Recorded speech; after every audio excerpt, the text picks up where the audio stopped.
আসসালামু আলাইকুম প্রিয় বোনেরা, আজ আমরা এমন একটি গুরুত্বপূর্ণ বিষয় নিয়ে কথা বলবো। সে বিষয়টি হচ্ছে, অনেক নারী চিন্তায় পড়ে যান যে মাসিকের সময় রক্ত কম কেন হয়, এটা কি স্বাভাবিক নাকি কোনো রোগের লক্ষণ। ভিডিওটি শেষ পর্যন্ত দেখুন, কারণ শেষ অংশে রয়েছে গুরুত্বপূর্ণ পরামর্শ। প্রিয় দর্শক, মাসিকের রক্ত কম হওয়ার সম্ভাব্য কিছু কারণ আছে। এর মধ্যে প্রথম নাম্বার হচ্ছে হরমোনের সমস্যা। শরীরের ইস্ট্রোজেন ও প্রজেস্টেরন হরমোনের ভারসাম্য নষ্ট হলে মাসিকের রক্ত কম হতে পারে। বিশেষ করে অতিরিক্ত দুশ্চিন্তা, ঘুমের অভাব, হঠাৎ ওজন কমে গেলে। 2. অতিরিক্ত দুর্বলতা বা রক্ত স্বল্পতা। যাদের শরীরে রক্ত কম মানে হিমোগ্লোবিন কম, তাদের মাসিকের রক্ত অনেক সময় কম হয়ে যায়। 3. থাইরয়েড বা পিসিওএস।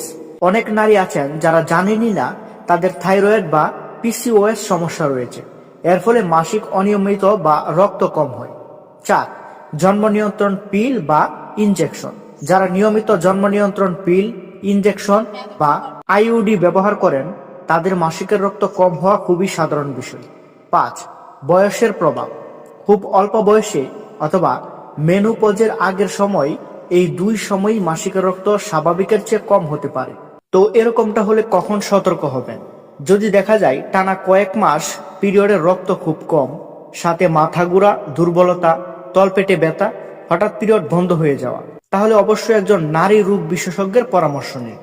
ইসলামে পিরিয়ডের রক্ত কম বা বেশি হওয়া নারীর শরীরে স্বাভাবিক একটি বিষয়, তবে স্বাস্থ্য রক্ষা করা ফরজ, তাই অবহেলা করা ঠিক নয়। তো আপনার যদি এরকম দেখা দেয় তাহলে কি করবেন?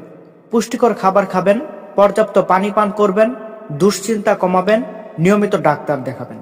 তো প্রিয় বোনেরা, পিরিয়ডের রক্ত কম হওয়া সবসময় ভয়ঙ্কর নয়, কিন্তু অবহেলা করাও ঠিক নয়।